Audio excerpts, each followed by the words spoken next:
Hey, you large spectrum of beautiful people. Today, let's talk about the coronavirus, as there's one confirmed case in New Zealand, and there are rumours spreading around that people need to start preparing for D-Day. So let's talk about that. So let's start off with going over the New Zealand case that's popped up. The story we've got is that it was a 60-something-year-old who's come in from a flight from Bali who contracted the virus. They've made their way home in their own private vehicle, so there wasn't any contamination that could have been caused from any kind of public transport. So there's no need to be alarmed. From what we can see, there's no chance of it being infected with other people just as of yet, and there's no need to treat this as though we're getting an apocalypse situation just at the moment. But I'll tell you what, while we're on the subject of panicking, let's talk about this D-Day situation and the apocalypse now that we seem to be living in right now. So you may have read about this, you may have heard about it on the news, but there was a pack and save that basically got raided completely out of their water, their cans of like spaghetti and baked beans, for instance, all because the virus was confirmed here and everyone decided, well, that's it, it's time to die, I better stock up on everything just for the apocalypse, so let's drop the nukes now.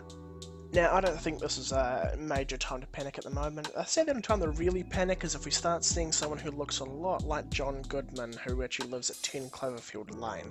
That would probably be the turning point, is when we should say, maybe we are fucked. But as for right now, I don't think there's any need for all this hysterics and thinking that the apocalypse is coming and everyone should stock up on everything. Right now, what we're being advised and what I think is the right thing to do is just treat it like a normal sickness right now. There's only one person infected that we know about. There's no point in clearing out all the shelves of canned foods and water at the moment just in case. I think we should wait until we actually hit a point of national emergency that, okay, this might need to actually be looked at a bit further. To give a bit of insight as to how this virus actually is compared to other things, right now the situation with it is very minimal. Yes, there's a few deaths in it, which is at the just below 3,000 mark global right now. However, take that into a span of the fact that the common cold also kills way more people than the coronavirus does right now. We do also have to think about the fact that a lot of these cases that of the deaths are actually people with compromised immune systems, the elderly, those kind of situations there where if they were to catch a common cold anyway, or even just make a wrong step, then they could potentially die just from that. Just because we have the coronavirus and we see it as this new big fangled plague doesn't mean that it is exactly that. Now we're going to hear stuff like how this is the new plague and how this is causing so many deaths over such a large and wide area. It started in China, so it must be bad. It started with the fish market, or maybe it came from bats. We don't know the exact story behind that, but all we need to worry about is not fear-mongering all this. We don't want to jump into this and just start reacting out of pure fear because we're worried that this could interact and affect our families and all that and cause some major damage to the world in general. Jacinda Ardern actually recently had an interview where she talked about the coronavirus and the first case that's come to New Zealand, as well as what we can do to try and prevent any more scarcity and interact with people and make sure that we're not actually all freaking out over this, and the best case is to try and prevent any spreading of the virus. And I do agree with Jacinda in this case. She's actually doing a really good job at explaining what's happened, what we can do to try and prevent this in the future, and basically what we can do to try and actually stop anything from spreading and what we can do to protect ourselves. And that's the actual interview she did is actually in the NZ Herald. I'll actually post that link down in the description below, so if you do want to check it out, then by all means click that link. One of her main points she actually brings up is talking about the news headlines and paper headlines, and as well as like things on Facebook that we read about the virus and what's happening right now. They can be a bit blown into proportion to get more clicks, more views, all that kind of stuff there, and they're not necessarily accurate either, and that's what we need to think about when we're looking at these things, is that maybe it's not 100% accurate. Maybe we shouldn't take it just at face value that this thing is the new Black Death or something. Now, I'm not saying that everything that's happened with this virus isn't terrible, and the people that have actually died from it, my sympathies go out to their families and their friends. It's a terrible way to go, and it's terrible they've had to go through this to actually contract that virus and then have to pass away. But that doesn't change the fact that just because some people are dying from this doesn't mean that we need to blow everything out of proportion so much. Now, for a little bit of more of a light-hearted subject, I'm sure that some of you people have heard about this in the news or with your friends passing on to say that this is what's happening. There's actually a conspiracy going around right now that the reason why the virus is actually here and why it's been spreading so quickly is because the Chinese government was apparently working on this virus to basically cull their population. So they were working on it in their lab because there's apparently a military lab that's somewhere located where the actual virus started, where they're working on biological warfare, apparently, quotes entailed in that. And apparently someone dropped a vial and then that started the outbreak. Now, I don't know about you, but that seems a little far-fetched, shall we say. That first off, that the Chinese government was working on this virus to kill their population, but the population would only be the elderly and the ones that are already sick. They would die of any other ailment already. Doesn't that seem a bit weird? Wouldn't you want to cull off a specific type of person rather than just, oh, we'll get rid of the people that are old. They're going to die soon anyway, but we'll get rid of them right now. Just right now. We need them gone at this exact instant.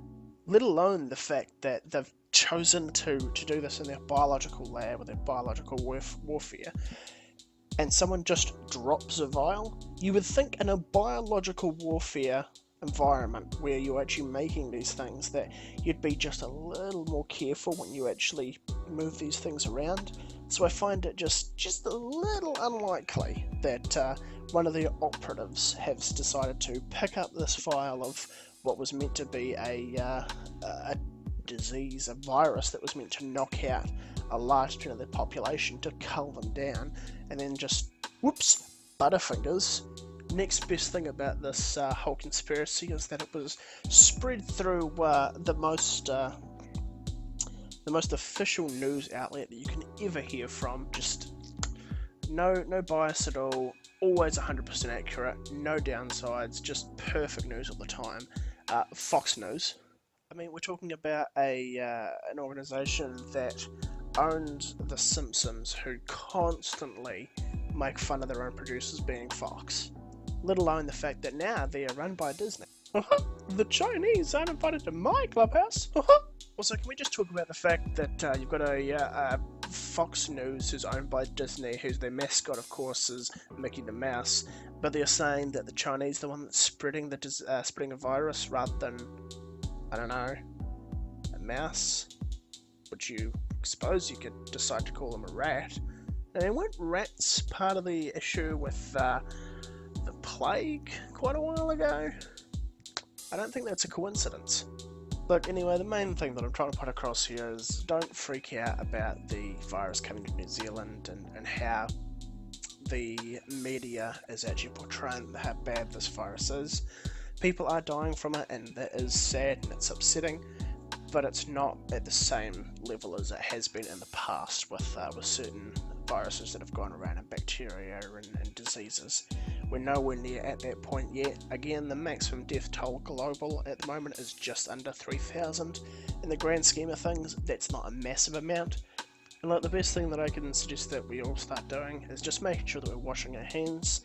If you want to buy a face mask, then by all means get a face mask, wear that when you're going to work, back and forwards. And if you do need to go to the doctor for some reason because you think you might have a cold, then just call ahead, let them know, hey look, I've got these kind of symptoms, just in case. So we don't want to obviously spread it any more than it has already, but we still want to be careful and not freak out too much about it. And just making everyone aware that this is something that we should start taking to every day is just the right thing to do. Let alone the fact that you should probably be washing your hands every day, every time you go to the bathroom or whatever anyway. It's more important now. Still pretty important to do anyway. Probably still do that. Do that every day anyway. Please. It's not a great time when you've got to touch a handle that 1,000 people have been touching just got a friggin' bathroom. Yeah. Hey guys, sorry about the long hiatus of me being away and not posting any new videos for a while. I've been a little busy with a new job that I've started. I don't want to, still trying to keep everything going on this end here right now.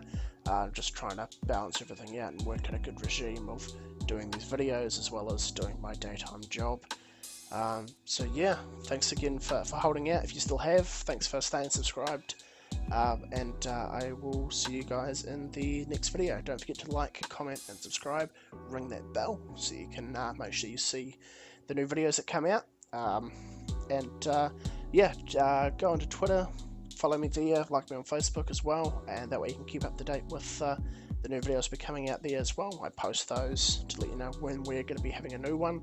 And right on the Facebook too, and on these commented videos here, just saying if you want me to cover like a particular topic, I'm happy to do that. The New Zealand elections are coming up in September, I believe is where they are this year.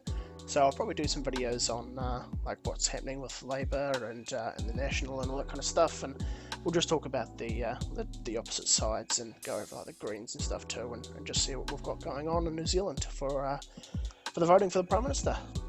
Again, thanks for staying and watching the entire video, guys. Appreciate ya. Have a beautiful day.